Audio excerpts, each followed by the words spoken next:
Article आते रहते थे न्यूज़ में और थोड़ा सा हेल्थ सीरियस थे, तो हमने सोचा पहले खुद से शुरुआत करें। पहले भी तो ये काम होता था, पहले भी तो किसान लुटते थे। भैया अगर आपको मुनाफा कमाना है तो सीधा कस्टमर तक पहुंचो। अगर मैं एमएसपी की बात करूं तो लोग जो अभी 1925 रुपये कुंटल की गेहूं के लिए मतलब आंदोलन हो रहा है, लेकिन मैं अपना गेहूं 4000 रुपये कुंटल निकालता हूँ। रेट में क्या है कि जैसे मान के चलो आपको अगर बाजार में मटर 30 रुपये किलो मिलती है, ठीक है, और हम अपना जो 40 रुपये किलो रख रहे हैं, ना ज़्यादा हाई ना कम, मतलब डेली हमारे पास 7-8 हज़ार की डिमांड रहती है। आप हमें 40 की जगह 50 दे दो, बस हमें ये चाहिए। अगर हमें आपकी मटर चाहिए, अभी आपने चखा मटर को, उसको स्वाद देखा कैसा था? बिल्कुल, बहुत लाजवाब। मैं कह रहा हूँ कि मैंने भी अपने जीवन में ऐसी मटर नहीं खाई है। हो सकता है कि मन मुटाव हो लोगों का, किसानों का, लेकिन सारी चीजें गलत हो। इस चीज को अभी प्रैक्टिकल में होना आने देना चाहिए, क्योंकि एक साथ किसी चीज का विरोध मेरे हिसाब से उचित नहीं है। मैं भारत सरकार की में एफपीओ है, अगर एफपीओ के जरिए लोगों का संगठन रहेगा, अगर 50 जैसे सरकार ने 50 किसानों का मिनिमम संगठन रखा है, अगर उस संगठन के हिसाब से अगर बिहाफ पे अगर चला जाएगा तो कोई भी आपका शोषण नहीं कर पाएगा। दोस्तों नमस्कार, आज हम हैं यहाँ पर ऑर्गेनिक खेती है और यहाँ पर ऑर्गेनिक के बारे में हमारे अतुल भाई हैं, ये सारी चीज़ें बताएंगे। और आप मेरे पीछे देख रहे हैं ये मटर की खेती है और मुकेश भाई हैं ये जो मटर तोड़ रहे हैं। बाकी एक मटर का टेस्ट मैंने भी लिया है, तो बहुत ही ऑर्गेनिक खेती का जो मटर है वो बहुत ही मीठा है। अच्छा, सबसे बड़ी बात यहाँ पर यह है कि मेरा आने का कारण यहाँ पर क्या है। एक तो ऑर्गेनिक को प्रमोशन के लिए, दूसरा ये कि वाकई किसान आंदोलन में है या फिर खेत में है। तो अतुल से चर्चा करते हैं। अतुल भाई, सबसे बड़ी बात है कि आज किसान सड़कों पर है, कहने के लिए कि पूरी दिल्ली को कवर किया हुआ है, तो कैसे देखते हैं कि वाकई किसान खेतों में है या फिर आंदोलन में है? देखिए, किसान तो खेतों में ही हैं, और जो लोग अपनी राजनीतिक लड़ाइयाँ लड़ रहे हैं और जो अपना जिनका वजूद खो चुके हैं वो लोग सड़कों पे हैं। और असली किसान को देखें तो वो अपने खेत में किस तरीके से अपना बिजनेस बढ़ा रहा है, उस चीज़ पे फोकस कर रहा है। जैसे हम है कि हम लोगों ने अपना अतुल ऑर्गेनिक के नाम से स्टार्ट किया है अपना फार्म, और इसमें हम लोग हर एक चीज़ उपलब्ध कराने की कोशिश करते हैं। वेजिटेबल्स हुई, चाहे वो आपके ग्रेन्स हुए, दालें हुई, या फिर आपके तेल प्रोडक्ट हुए, ये सारी अपना मतलब किसानों के साथ ग्रुप बना के, जिस पे मोदी जी जो फोकस कर रहे हैं, जैसे कि एफपीओ पे उन्होंने बहुत फोकस किया है, तो एफपीओ के ज़रिए हम लोग इसको आगे ले जाने की कोशिश कर रहे हैं। और एक जो अपॉर्चुनिटी मिली है किसानों को, इसको पॉजिटिव वे में लेके उसको आगे बढ़ाने के लिए हम उस पर थोड़ा सा सभी लोग सहयोग कर रहे हैं, और इसी पे हमारा अभी जो है फोकस है थोड़ा सा। तो सबसे बड़ी बात है कि यहाँ पर ना कह रहे हैं कि एमएसपी होना चाहिए, कानून में संशोधन हो जाने चाहिए, फिर किसानों की बहुत बड़ी मांगें हैं।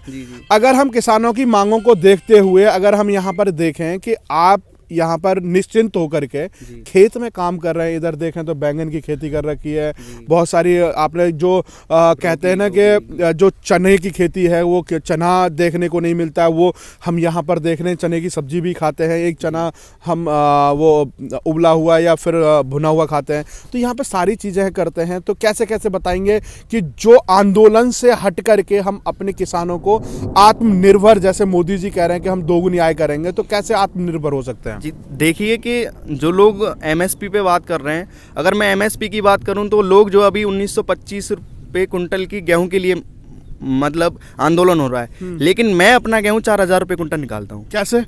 वो क्योंकि ऑर्गेनिक है, और उसको जो मैंने डायरेक्ट सेल कर रहा हूँ कस्टमर्स को डायरेक्ट सेल कर रहा हूँ, तो उसको मुझे बेनिफिट कितना हो रहा है, कहाँ 1925 रुपये और कहाँ 4000 रुपये। आप इसी का अनुमान लगा लो कि एमएसपी कोई मायने नहीं रखती है एमएसपी। जैसे आपने कहा कि मैंने गेहूं है 4000 रुपये किलो कुंटल में बेचता हूं, सारे किसान तो नहीं बेच सकते ना। उसका क्या एक समाधान हो सकता है कि हमें आढ़तियों से बच करके हम डायरेक्ट कस्टमर तक पहुंचे? देखिए, अगर आप कभी बाजार से गेहूं लेने जाएंगे तो आपको हमेशा 40 रुपये से कम नहीं मिलेगा गेहूं, और जबकि मैं तो ऑर्गेनिक में आपको 40 रुपये प्रोवाइड करा रहा हूँ। इसके लिए एक सीधा समाधान है। जैसे भारत सरकार जो एफपीओ पे फोकस कर रही है, फार्मर प्रोड्यूसर ऑर्गेनाइजेशन पे, तो जो ऑर्गेनाइजेशन है हमारा, तो हम भी उसी पे आगे बढ़ रहे हैं। हम लोग क्या कर रहे हैं कि जैसे हम ऑर्गेनिक खेती को हम बढ़ावा देने के लिए हम एफपीओ जो है वो ऑर्गेनिक में हम बना रहे हैं, ठीक है, और उस पर हम काम भी कर रहे हैं अच्छे से।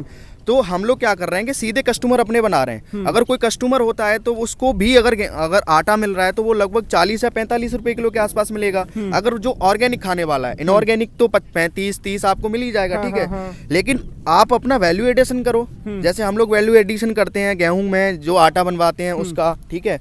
तो हम लोग ये तो एक मुख्य फसल हो गई गेहूं की, बाकी की आप खेती भी और भी करते हैं यहाँ पे, जैसे सब्जियों में है।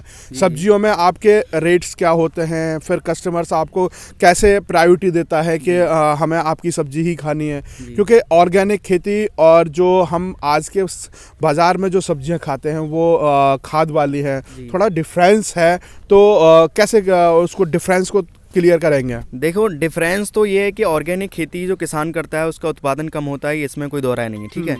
लेकिन आप अगर इसकी बात करें कि इसमें जो लागत है, लागत उतनी नहीं आती, क्योंकि इसमें आप जो ज़्यादातर आत्मनिर्भर हो, क्योंकि आपके पास अगर गाय हैं या फिर आपके पास भैंसें हैं तो आप उनका गोबर खाद यूज़ कर रहे हो, ठीक है जी।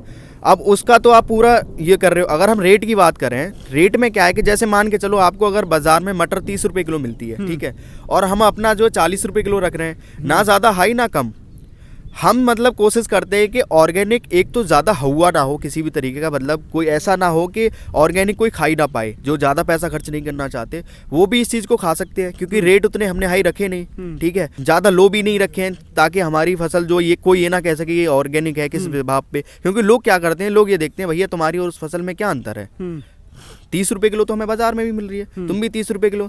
ये रेट डिफरेंस तो बस हम जो थोड़ा सा के ऑर्गेनिक की वजह से रखते हैं। लेकिन बाकी कस्टमर कैसे प्रायोरिटी पे आता है और कस्टमर कैसे आपको मतलब तसल्ली होती है कि कस्टमर आता है, जितनी फसल पर्याप्त होती है उतनी सेल हो जाती है? जी बिल्कुल, हमारी टोटली सेल निकल जाती है। अभी मैं आपको बताऊं कि हमारे पास इतनी डिमांड है कि हम उसको फुलफिल नहीं कर पा रहे हैं।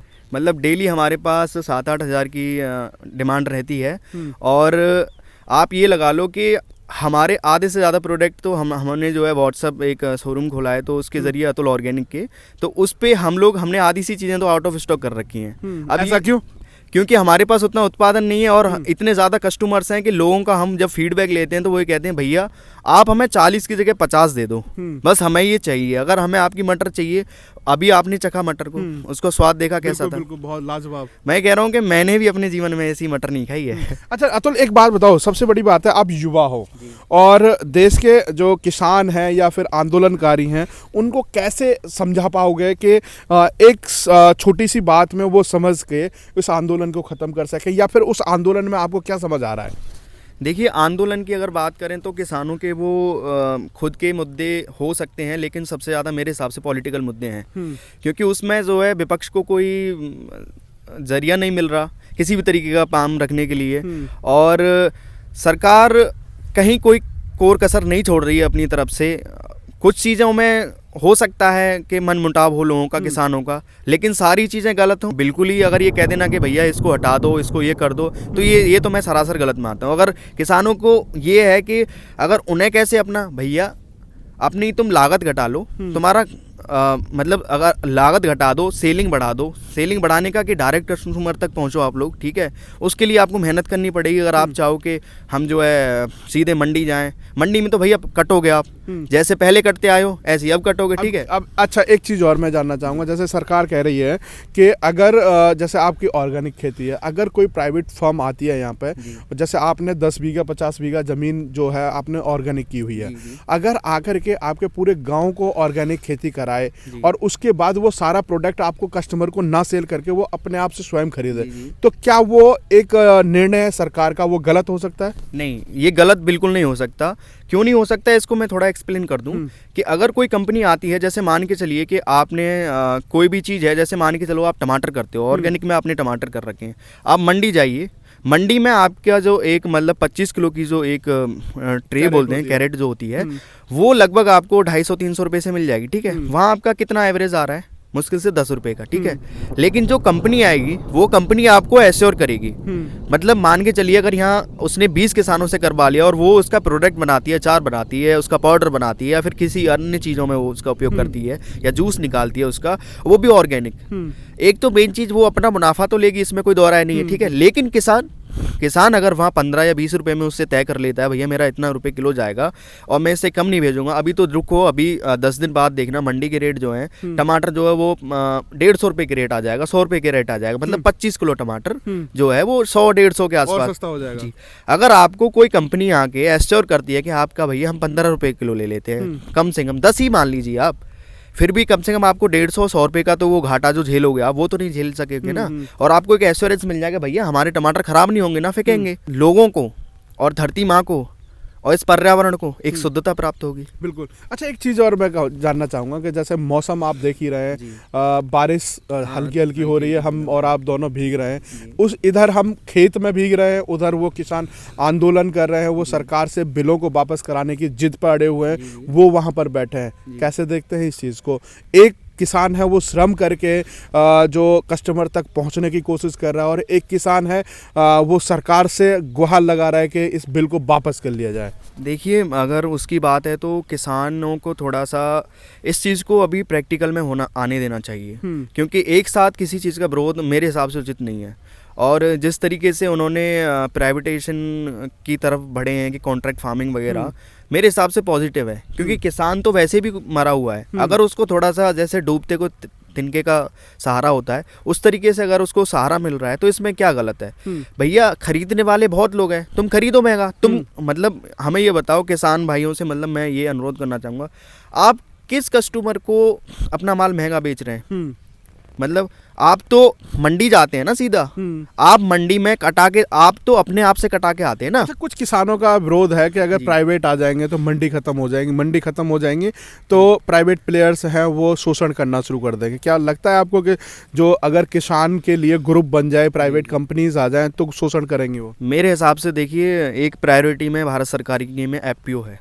अगर एफपीओ के जरिए लोगों का संगठन रहेगा, अगर 50, जैसे सरकार ने 50 किसानों का मिनिमम संगठन रखा है, अगर उस संगठन के हिसाब से अगर बिहाफ पे अगर चला जाएगा तो कोई भी आपका शोषण नहीं कर पाएगा। अगर आप अकेले हो तो आप प्राइवेट, क्या प्राइवेट पहले नहीं थी क्या? ये कि अब इसको कानून का रूप दे दिया है, अब इसको मतलब फाइलों में ला के रख दिया है। पहले भी तो ये काम होता था, पहले भी तो किसान लुटते थे। भैया अगर आपको मुनाफा कमाना है तो सीधा कस्टमर तक पहुंचो। आप मंडी क्या तरीका क्या होगा कि कस्टमर तक पहुंचने का? जैसे आप तो सब्जी की खेती कर रहे हैं, अगर आपके साथ 50 किसान और जुड़ जाते हैं तो कैसे कस्टमर तक पहुंचा जाएगा? देखिए, हम एक तरीके से जो हमारे साथ 50 किसान जुड़ रहे हैं, वो 50 किसान कहीं ना कहीं से कुछ ना कुछ खरीदते हैं। ठीक है, सबसे पहला तो यही फॉर्मूला है कि एक किसान होगा तो वो मटर या गोभी करेगा, ठीक है, लेकिन वो उसको लौकी तोरी तो चाहिए होगी, मतलब वो ऑफ सीजन हो गया, अगर इस सीजन के हिसाब से भी टमाटर भी चाहिए होंगे। अगर वही किसान अपने दूसरे सहयोगी किसान से खरीदने लग जाएगा, एक तो मार्केट हमारी वही बन गई, ठीक है, प्रायोरिटी में।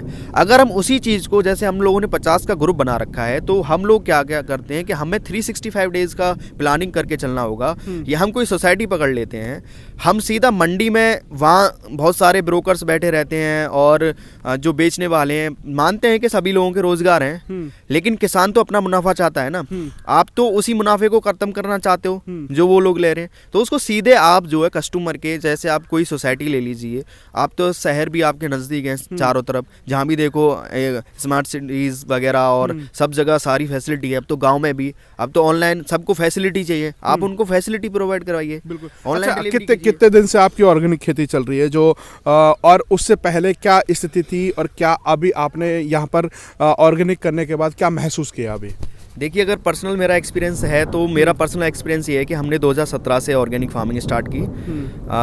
आर्टिकल आते रहते थे न्यूज़ में और थोड़ा सा हेल्थ सीरियस थे, तो हमने सोचा पहले खुद से शुरुआत करें। तो हमने अपनी हेल्थ को ध्यान देते हुए हमने सोचा कि हम लोग खुद से शुरुआत करेंगे, लेकिन फिर समझ में आया कि इसी को हम जो है बिजनेस का रूप दे देते हैं। तो हमने इसको क्या किया कि हम इसको जो है थोड़ा बड़े स्तर पे ले गए। बड़े स्तर पे हमने कस्टमर्स बनाने शुरू करे, हम लोगों के पास गए कि भैया ये है हमारे पास ये सब्जी है, आप लोग खा के देखो। तो जब उन्होंने खाया तो उन्होंने वाकई में ये कहा कि सच में, मतलब सब्जियां तो हम खा रहे थे अब तक, लेकिन जो बुज़ुर्ग लोग थे उनका सबसे अच्छा फीडबैक ये रहा, उन्होंने कहा कि जब तक हरित क्रांति नहीं आई थी उससे पहले जो हमने सब्जियां खाई थी, जैसे हमारे यहाँ चना की सब्जी है, तो जो चना का साग है वो लोगों ने जब खाया तो वो कह रहे थे कि सच में हमें पुराने दिन याद आ गए अपने। कितनी उम्र आपकी है? मेरी अभी 26। 26 के अतुल हैं और अतुल का एक्सपीरियंस इतना बढ़िया रहा है। और यहाँ पर जो ऑर्गेनिक खेती है आप देख सकते हैं मेरे साइड में इधर मैं कहूँगा कि ओम प्रकाश जी से तो थोड़ा सा दिखाएंगे कि इधर इन्होंने बीच बीच में अनार भी लगाए हुए हैं और जगह जगह इन्होंने सब्जियाँ की हुई हैं। और ये जो एक किसान का संकल्प है तो संकल्प ये है कि अपने आप को आत्मनिर्भर करे और जो सरकार का संकल्प है कि दोगुनी आय, तो वो आप किसान डायरेक्ट कस्टमर से जुड़ करके वो अपनी आय दोगुनी खुद कर सकता है। अतुल ने जैसा आपको बताया, बाकी और भी हम आप जो किसानों से मिल करके आपको सारी चीज़ें डिटेल में देते रहेंगे। आप हमारे साथ जुड़े रहिए। जय हिंद, जय भारत।